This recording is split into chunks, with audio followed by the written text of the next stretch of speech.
მივესალმები მაყურებელს, დიდი მადლობა მოწვევისთვის. კი, ნამდვილად დღეს ერთ-ერთი სხდომა ჩატარდა საბოტაჟის საქმეზე. გელა ნიკოლაშვილმა მისცა დაახლოებით იმდაგვარი ჩვენება, რაც მისცა ლატო შაქარიშვილმა, ნანა კაკაბაძემ და ასე შემდეგ, რომ შევახსენოთ საზოგადოებას, მათ განცხადებით მიმართეს პროკურატურას გამოძიების დაწყების მოთხოვნით და სასამართლოს სხდომაზე ხუთივე მათგანმა განცხადების ხელმომწერმა დაადასტურა, რომ ეს იყო მათი პოლიტიკური მოსაზრებები, მათი პოლიტიკური მოსაზრებები ეყრდნობოდა საჯარო განცხადებებს, სხვადასხვა ოპოზიციური პოლიტიკოსების საჯარო განცხადებებს. დიახ, ოპოზიციური პოლიტიკოსების მიერ გაკეთებულ საჯარო განცხადებებს, რომელიც მათ მიერ გაანალიზდა და მიეცა კვალიფიკაცია, რომ ამ ადამიანების მხრიდან შესაძლოა ჩადენილი ყოფილიყო დანაშაული და ამიტომ გადაწყვიტეს მიემართათ პროკურატურისთვის გამოძიების დაწყების მოთხოვნით.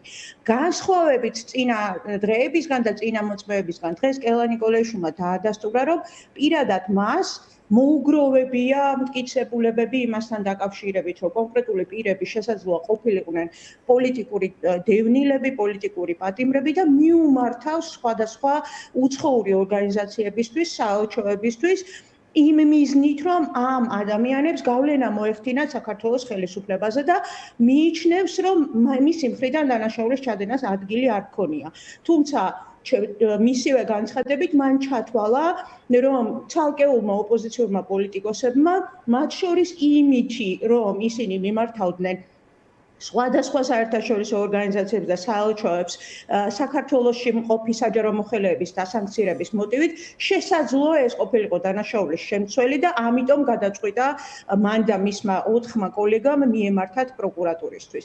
ეს იყო ერთადერთი განსხვავება წინა პროცესზე დაკითხული ლატო შაქარიშვილის, ბიძინა გიორგობიანის, ნანა კაკაბაძის და ისინი სხვა მოტივაციას ასახელებდნენ, რის გამოც მიმართეს პროკურატურას? ისინიც ასახელებდნენ მათი აზრითაც ოპოზიციური პოლიტიკოსების მხრიდან დანაშაულის ფაქტებს ჰქონდა ადგილი, მათ შორის ლატო შაქარიშვილის მხრიდან მაგალითად მოვისმინეთ პოლიტიკური ანალიზი ოპოზიციური და არასამთავრობო ორგანიზაციების ქცევის და ლატო შაქარიშვილმა დარწმუნებული განაცხადა, რომ ჩემი აზრითო 2012 წლის შემდგომო ეს პოლიტიკური ასე ვთქვათ პირები ცდილობენ, რომ ქვეყანაში მოაწყონ გადატრიალება, შეცვალონ ხელისუფლება და ასე შემდეგ. თუმცა დაცვის მხარის შეკითხვაზე მანაც დაადასტურა, რომ ეს იყო მისი პოლიტიკური მოსაზრება, რომელიც ეყრდნობოდა საჯარო სივრცეში გაკეთებულ განცხადებებს და სხვა მეტი არაფერი მტკიცებულება არც ერთ შეხვედრას ესენი არ დასწრებიან, არც ერთ სიტუაციაში ისინი თვითმხილველი მოწმეები ამ მსგავსი ფაქტების არ ყოფილა. აქციებზე არ უვლიათ ახლა. რაც მოაგროვეს, ანუ ეთერში გამოსვლები, განცხადებები, ტელეეთერის, ანუ ეს მასალა ამ მასალის გამოკვლევა უნდა მოხდეს? კი, სავარაუდოდ წერილობითი მტკიცებულებების გამოკვლევა ჯერ არ დაგვიწყია, პროკურატურა იღებს გადაწყვეტილებას. წერილობითში შედის ეს ვიდეო და აუდიოც? დიახ, როგორ არის ისიც წარდგენილი აქვთ ამობეჭდილი, ასე ვთქვათ, განცხადებას ერთვის, ამობეჭდილი განცხადებები, მათ შორის Facebook პოსტები, ანუ სოციალურ ქსელებში გავრცელებული პოსტები, საჯარო განცხადებები და ეს ყველაფერი თანდართული აქვს განცხადებას და პროკურატურამ უნდა მიიღოს გადაწყვეტილება გამოაქვეყნებს თუ არა ამ განცხადებას და ამ განცხადებაზე თანდართ მასალას, რომელიც მიიჩნია ამ ადამიანებმა, რომ იყო გამოძიების დაწყების საფუძველი. დღეს კიდევ ერთი ახალგაზრდა გოგო დაიკითხა, რა მასალა აქვს მას, გააქვს წარმოდგენა ამ მასალის შინაარსზე? ეს ჩანაწერებიც, რომელიც ამ გოგონამ ნინო ონიანია, მისი სახელი და გვარი წარუდგინა გამოძიებას, ასევე ერთვის სისხლის სამართლის საქმეს. მისი განცხადებით ჯერ არ გამოგვიკვლევია შესაბამისად. თქვენ არ გინახავთ ეს მასალა? მე პირადად მოსმენილი არ მაქვს ეს მასალა, მაგრამ მისი განცხადებით ეს მასალა არის მიაწოდა ანონიმურმა წყარომ. ამ გოგონამ თავი წარმოგვიდგინა დღეს როგორც ჟურნალისტმა და ჟურნალისტის პრივილეგიით ის სარგებლად არ დაასახელა წყაროს გაუთქმელობის არ დაასახელა წყაროს ვინაობა.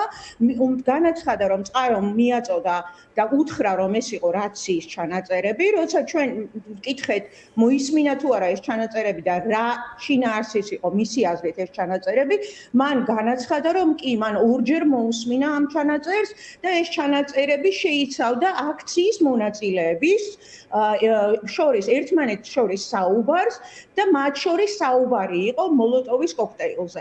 როცა შევთხოვეთ რომ დაეკონკრეტებინა ლიდერების საუბარი იყო ეს მისი თქმით?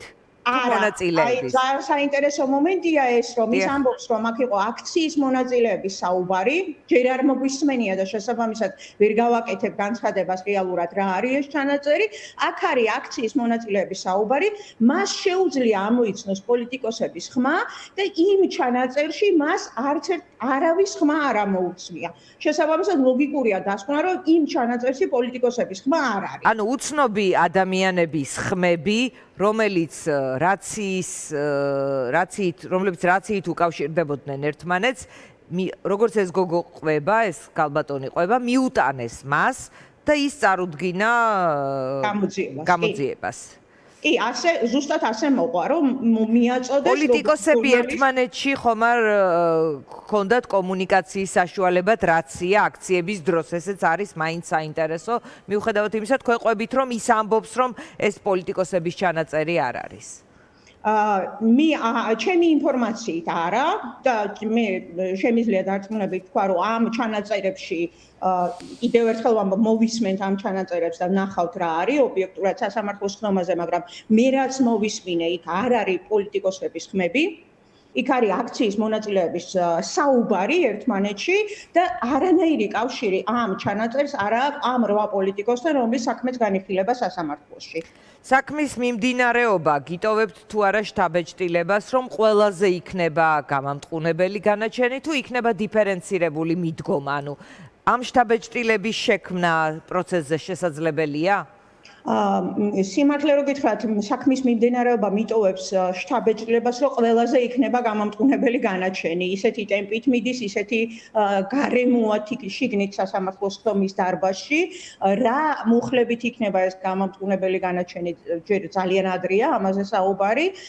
მოლოდინი ნამდვილად არის გამამტყუნებელი განაჩენის. მიუხედავად იმისა, რომ რა მტკიცებულებებით წარმოგვიდგინეს, აი ბოლო ორის ხდომის ამბავს რო ყვები, ეხლა გოგონა რომელმაც წარმოადგინა ჩანაწერები, სადაც პოლიტიკოსები არ არიან, 5 ადამიანი, რომელმაც მოითხოვა გამოძიების დაწყება და გამოძიების დაწყება მოითხოვა საჯარო განცხადებებზე და ამბობენ, რომ ჩვენი მოსაზრებით მათ ამ საჯარო განცხადებებით ჩაიდინეს დანაშაული.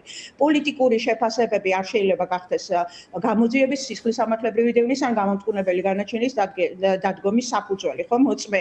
ყველაზე მთავარი პრეტენზია დაცვის მხარეს ამ ბოლო დღეებში ბრალდებასთან და ზოგადად სასამართლოსთან იყო სწორედ ეს, რომ მოწმე კანონით არის ადამიანი, ვინც დაინახა, შეესწრო ან მოისმინა დანაშაულებრივი ფაქტის შესახებ. ან ზოგადად ფაქტის შესახებ, რომლის დადასტურებასაც ან უარყოფასაც მხარეები სასამართლოში აპირებენ.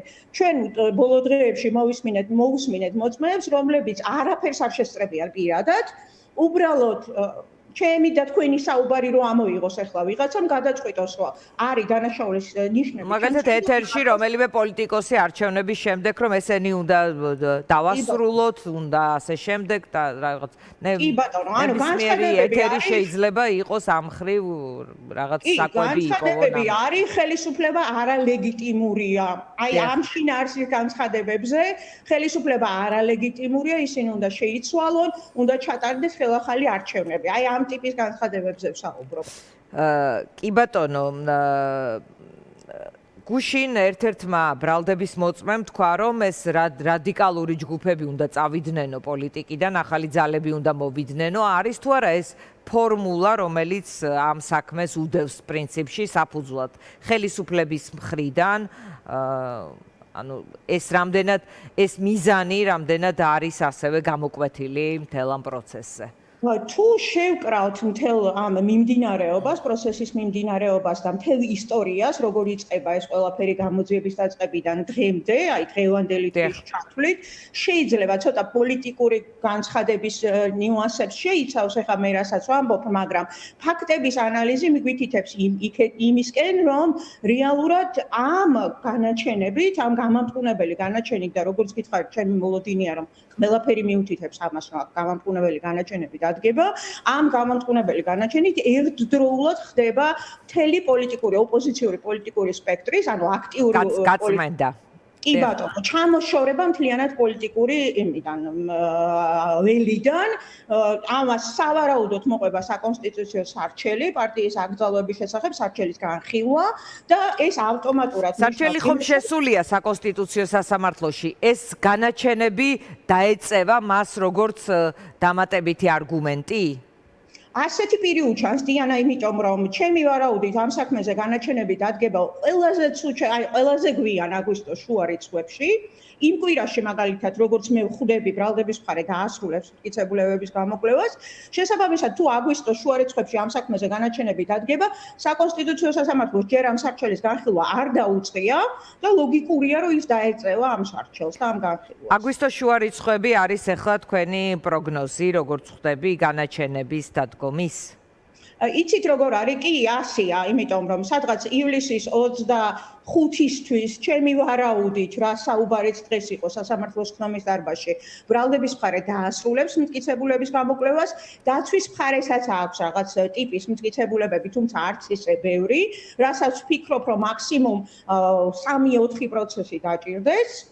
და შემდგომ უკვე გადავალთ დასკვენ სიტყვებზე და შემაჯამებელ გადაწყვეტილებაზე. ჩემი გათვლებით, ყველაზე გვიან 15 აგვისტომდე გადაწყვეტილება იქნება მიღებული. რა სიტყვით იმ მიდგომაზე, რომ რაღაცნაირად პასპორტის მიცემით თუ სხვა ხერხებით, თქვათ, საშუალებას იძლევიან, რომ ფიგურანტები გავიდნენ, შემოვიდნენ, ან გავიდნენ, არ შემოვიდნენ. ანუ რაღაცნაირად შეიძლება უშუალოდ თქვენ დაცვის ქვეშ მყოფს არ ეხება, მაგრამ რაღაც ესეც პოლიტიკური მიდგომა ხომ არ არის, რომ მისცენ საშუალება მათ, თქვათ, ან ემიგრაციაში წადით, ან ციხეში, რაღაც პოლიტიკური გზავნილი ხომ არ არის ეს? ცოტა გამიჭირდება შევაფასო, მაგრამ ფაქტებს გავაანალიზებ და მიხვდებით, საით მიმყავს ეს საუბარი. მე იცით, რომ ნიკა გვარამიას პირველი საქმე არ არის, როცა მე მის ინტერესებს ვწავ, მესამე საქმეა უკვე და ყველა წინა საქმეში განსხვავებით ამ საქმეებისგან არასოდეს ნიკასთვის არ მეუწიათ უფლება დაეტოვებინა ქვეყნის ტერიტორია.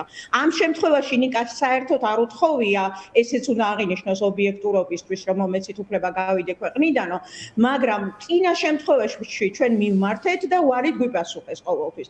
ამ საქმეში ვინც მიმართა, ყველას დაუკმაყოფილეს ეს მოთხოვნა და მისცეს საშუალება დაეტოვებინა საქართველოს ტერიტორია. კი ბატონო, საინტერესოა. მადლობა, ქეთი, ძალიან დიდი მადლობა. მე ინტერესით ვაკვირდები ამ საქმეს, იმიტომ რომ რაღაც პოლიტიკის გადარჩენის თუ არ ვიცი, პოლიტიკის არსებობისთვის მნიშვნელოვანია, რომ პოლიტიკოსებიც არსებობდნენ. ვის როგორი დამოკიდებულებაც არ უნდა ჰქონდეთ მათ მიმართ და ზოგადად ამომრჩეველი უნდა წყვეტდეს კონკრეტული პოლიტიკოსის და პოლიტიკური პარტიის ბედს. მადლობა, ქეთის, ძალიან დიდი და დავემშვიდობები მაყურებელსაც. ნახვამდის.